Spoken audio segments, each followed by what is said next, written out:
It's a favourite tactic of anyone who wants to undermine science.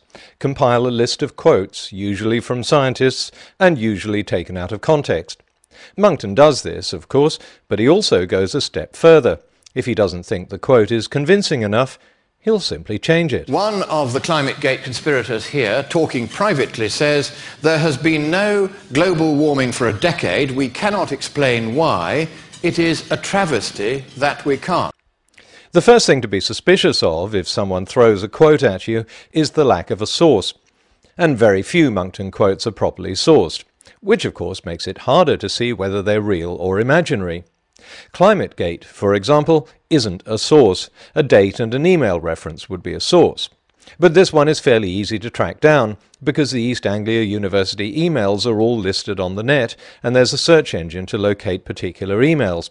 And this is the famous one from Trenberth that Monckton's referring to. The exact quote is, "The fact is that we can't account for the lack of warming at the moment, and it's a travesty that we can't." Now, if this means the same thing, then why change it? Trenberth, of course, was referring to the energy budget. Monckton thinks he should have been saying something more akin to a key Monckton argument about the lack of global warming for a decade, so presto, Monckton changes the quote to make it comply. Of course, it now means something very different. If you want to argue that it doesn't change the meaning at all, and it still means exactly the same thing, then why change it? Why not tell us what Trenberth actually wrote and let us make up our own minds about the meaning? This is a question I want you to bear in mind as we go through a list of other fabricated quotes. If this was an isolated case, it could be regarded as a sloppy error, but it's part of a pattern of carefully changed and rearranged quotes that pepper Monckton's presentations. Here's another one. And he said, "The Armageddon scenario that he depicts is not based on any scientific view." This is supposed to be a quote from Justice Burton, the judge who ruled on the use of Al Gore's film, An Inconvenient Truth, in British schools. I was sceptical of this as soon as I heard it, because I was aware of the court case, and this quote just didn't seem to fit the judge's final ruling. So I checked a transcript of the summing up. No surprise, Monckton had changed it. This is what the judge actually said. "It is common ground that if indeed Greenland melted, it would release this amount of water, but only after and over millennia, so that the Armageddon scenario he predicts, insofar as it suggests that sea level rises of 7 meters might occur in the immediate future, is not in line with the scientific consensus." It's interesting to see what Monckton doesn't like in a quote. Monckton always questions whether there's a consensus on climate change, so he changes "not in line with the scientific consensus" to "not based on any scientific view." Now, in his speech and this slide, Monckton does preface this misquote by pointing out the judge was referring to Gore's claim of a 20-foot sea level rise. But that's not always the case. According to an interview with Climate Depot in 2009, Monckton said the judge was referring to Gore's entire movie, and this has inevitably been copied and pasted all over the internet. Now, I'm no fan of Al Gore's film. I've criticised it myself in an earlier video, and I agree with Monckton that it shouldn't be shown in schools. But I didn't need to misrepresent what the judge said in order to rebut Gore's film. I just needed to state the facts.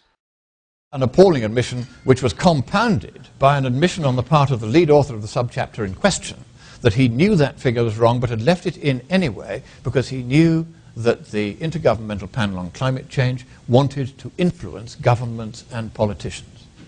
So in other words, once again, an admission they were going to lie. Monckton is referring to Dr. Murari Lal, who wrote the report on Himalayan glaciers for the IPCC.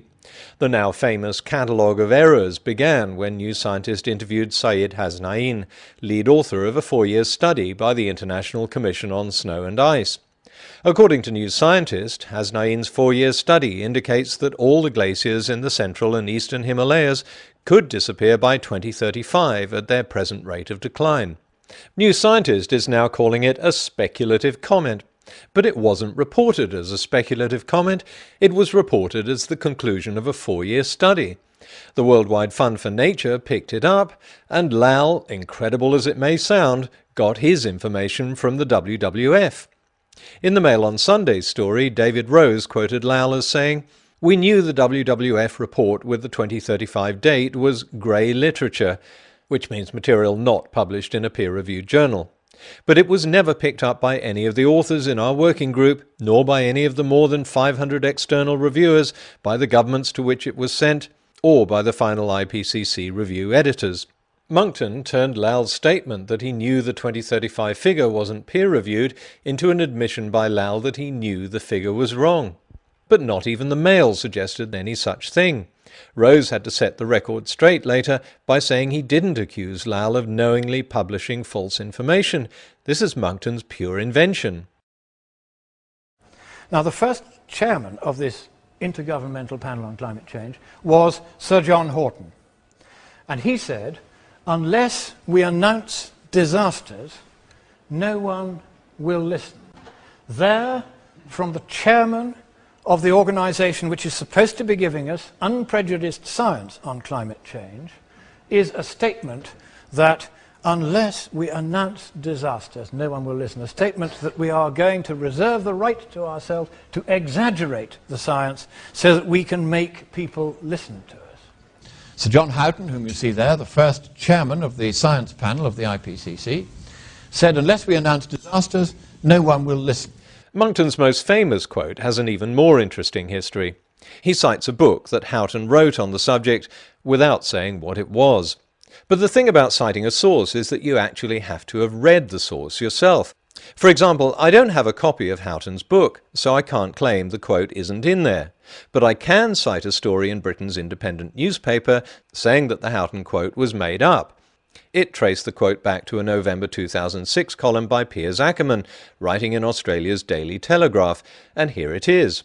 Ackerman does give the title of the book, Global Warming, The Complete Briefing, published in 1994.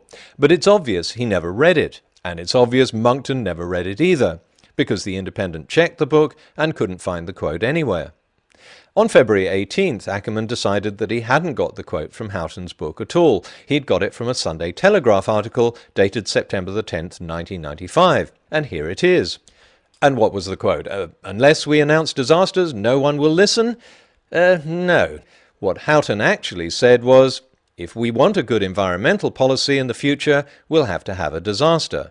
And he explained exactly what he meant by that. It's like safety on public transport.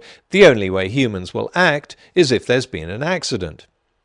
Ackerman explained how that remark came to be slightly paraphrased in the quotation sent to me we shall probably never know. That sort of thing occurs in the blogosphere. Well, duh! Yes, of course it does. That's why all these urban myths you read on the internet can't be trusted. But come on, slightly changed?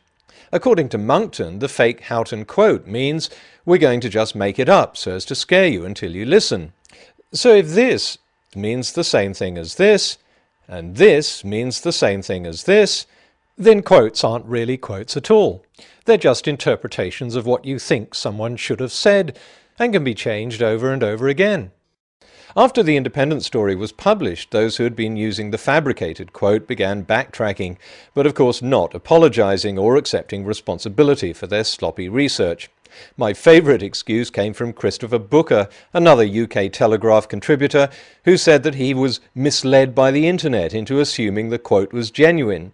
Yes, damn that internet for confusing me and not letting me check a source properly. But at least Booker agreed to take the fake quote out of his book in the next edition. Monckton simply kept on using it and didn't change a word. Said, unless we announce disasters, no one will listen. Or words to that effect. It came in a Sunday Telegraph article about a dozen years ago. He now tries to deny that he said anything like this, but in fact he did. No, he didn't. If you now know where this quote came from, and you now accept that it's inaccurate, then you shouldn't keep on using it, however useful it may be in supporting your arguments.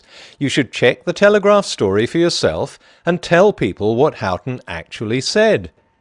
In all his previous errors, Monckton at least had the excuse that he's not a scientist and he has no scientific training. So if he misunderstood and misrepresented the papers he was supposedly reading, it comes as no surprise. But here he should know better.